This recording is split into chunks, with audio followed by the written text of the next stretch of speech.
Aries, hey there, it is Melissa here to do your weekly love reading for the week of October 5th through October 11th. If you have not already, please hit that subscribe button for me. You can click the bell notification icon for all if you'd like to be notified when I upload or go live. This is for Aries, Sun, Moon, Rising, and Venus. It will not resonate for all Aries. If it does resonate for you, however, please smash that like button for me. There is a PayPal account linked in the description box below. If you do leave the channel a donation, thank you so much. I appreciate all amounts, large or small. There's also an email address and a pricing list down there to get a hold of me for personal readings as well. Feel free to share this on other platforms. Let's get at your love life.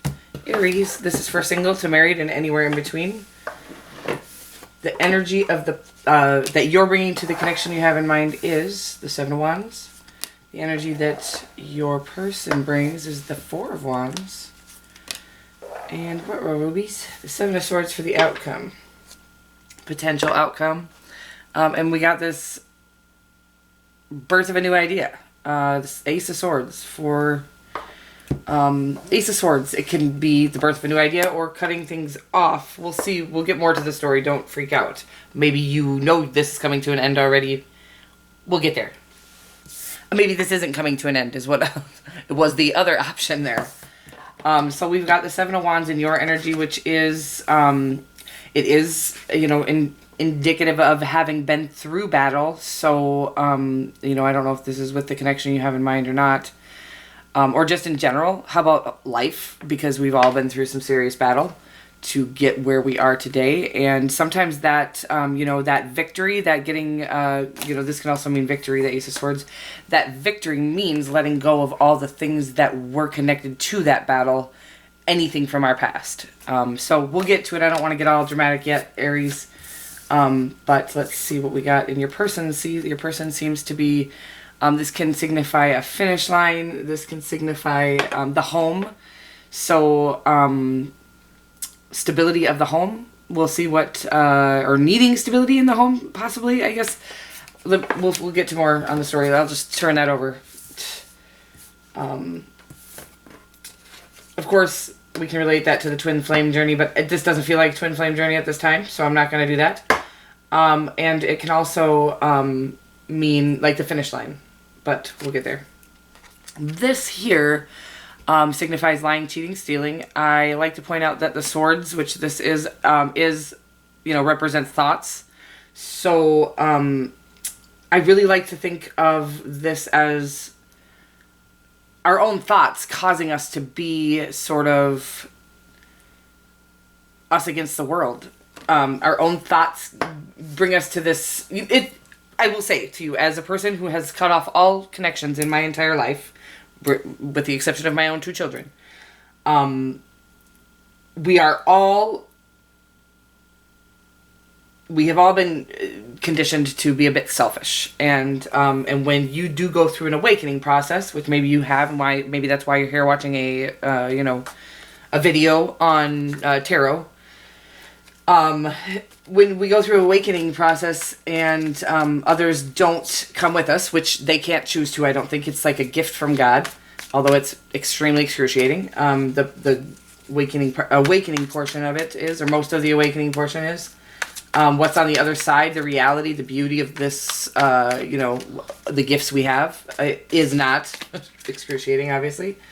But anyways, I don't know why I feel the need to go into all this, because maybe we are cutting things off because people's sneaky thoughts get a hold of them, including, you know, like, I've seen spiritual people's sneaky thoughts get a hold of them, or I don't even know if they're spiritual, or they claim to be, or they're here doing this job that I'm doing, and you should not be doing this job if you don't believe in spirituality.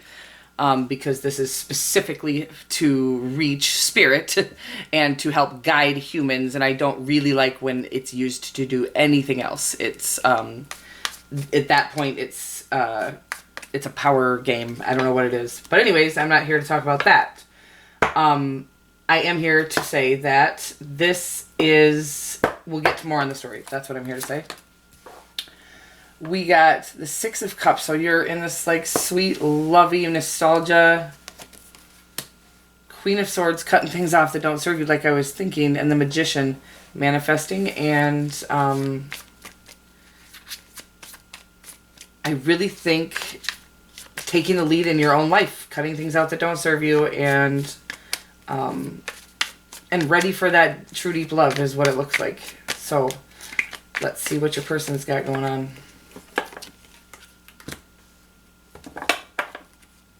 The Four of Pentacles. So four so far. 8 of Cups, walking away from things that no longer serve them as well. And the 7 of Pentacles. Oh my goodness. So we've got two sort of almost greedy. Well, the 4 of Pentacles, I think, is just sheer greed. Somebody who maybe has come from lack in either the love department or the or the financial department, and so now when they have any of either, they hoard it and they don't know how to act. So the only way to actually gain truly in this world is by giving, I think. And not giving just to gain, right? You have to actually be in a space where you genuinely want to give whatever that is. If you don't have finances, I'm not telling you to go give away your rent check. If you have love to give, do. If you're in the dark night of the soul and you can't give that even, don't. Like, the most important person to give to is yourself. But if you're in a space of the 4 of Pentacles, or your person is, I'm sorry. If your person is in this space of 4 of Pentacles, this means they have resources that they're hoarding. And that is, as far as I'm concerned, is what gets somebody in this 7 of Swords, lying, cheating, stealing. I can't stand the 4 of Pentacles. I listen to people all day. I actually stopped watching tarot readings because I just can't do it anymore. My body starts to...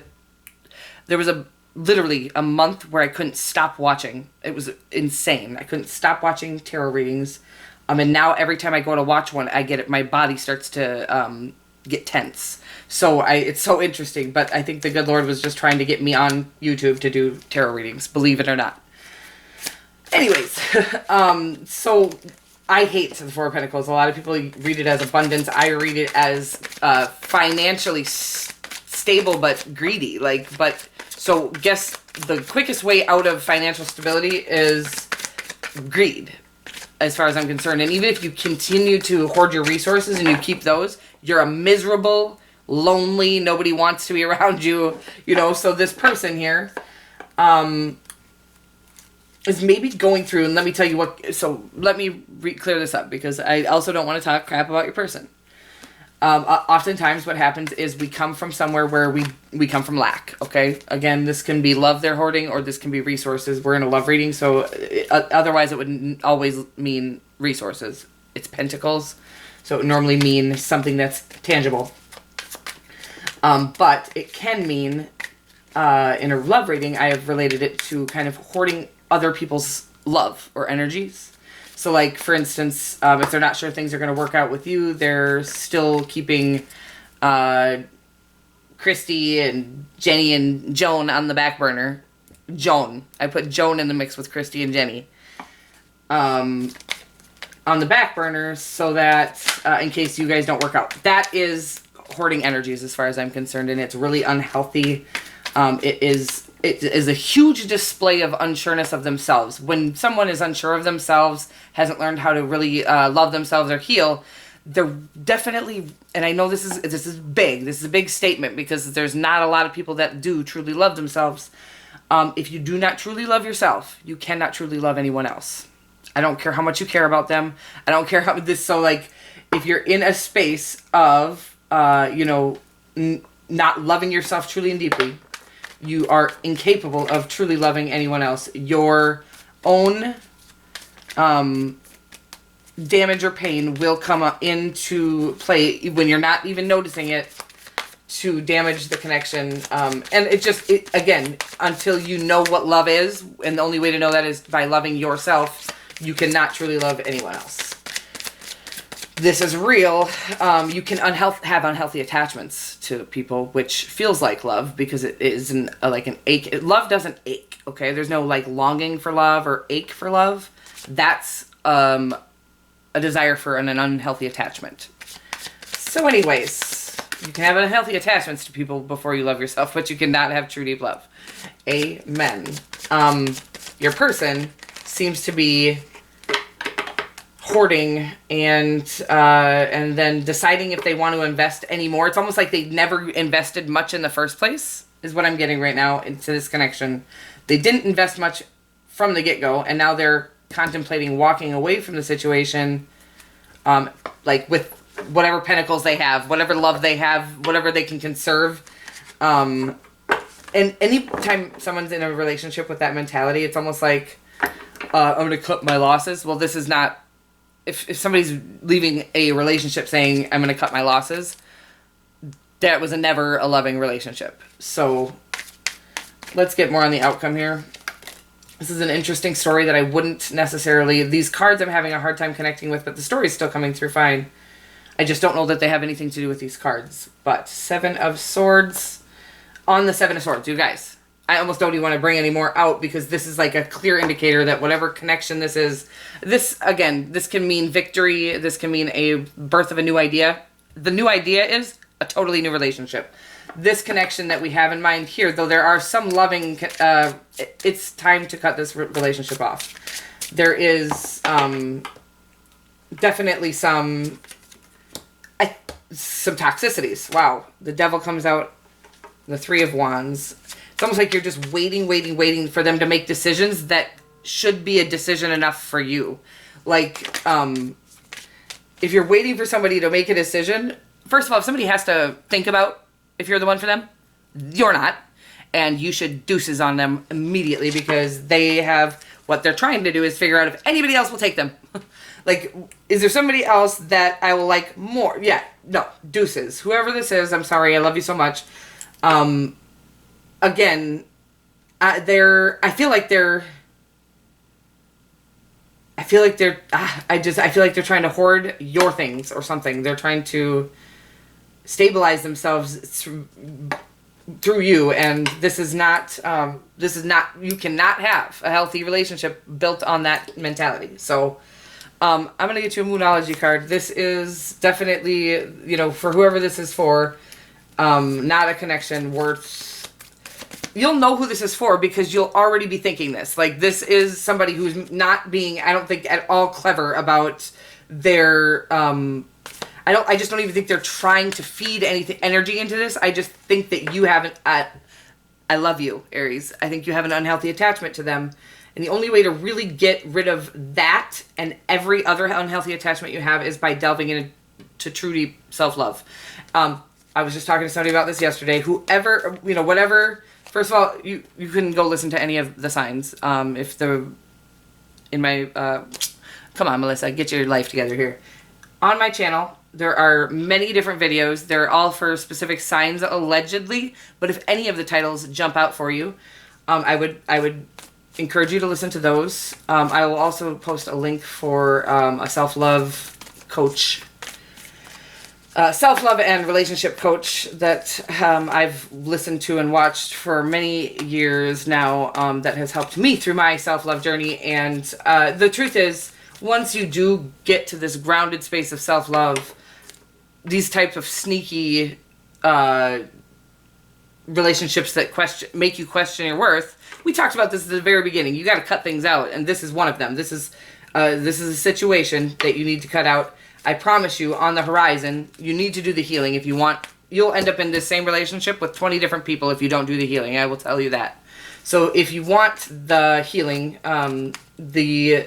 again, I was telling Cancer, I think yesterday, I started Googling, 8 years ago, 9 years ago, started Googling while I was drunk. I'm sober now, by the way. I started Googling self-love. I will put a link in the description box below, or in the comment section, I mean. But do be careful what you take in. Anybody that makes you feel judged, any self-love coach or self-love motivator that makes you feel judged or makes you feel the need to judge where you're at right now is not the information you want to be taking in. You need to accept yourself 100% just as you are, in the pain you're in, with the people you're with. Accept that hurt, wounded self, and then that will help you start to release all of the things that you have buried yourself in. The shame on top of all of it is what actually keeps it all stuck. So acceptance, total acceptance of who you are right this moment is needed in order to start this journey of self-love. I'm always here for you. There is an email address and a comment section below as well. The email address is in the description box of the video. You got You're very close to achieving your goal. And I'm just going to relate this to the self-love journey that we were just talking about. The self-love journey, people think that time heals wounds, and it doesn't. It doesn't even attempt to. You are able to bury it with things that make you forget about your pain over years. But if you've done nothing to heal that pain, you now have to try to unbury it with all the things you've covered it up with. Human conditioning, things that you thought, oh, I bought that makes people like me because I bought that car. People like me because I bought that house. I let people come over to my house and do this, so they like me. Those are all burying and masking the real you and the wounded you and the you that needs to heal. So we need to erase or get rid of all of those things that do not truly love us just how we are, the true deep us.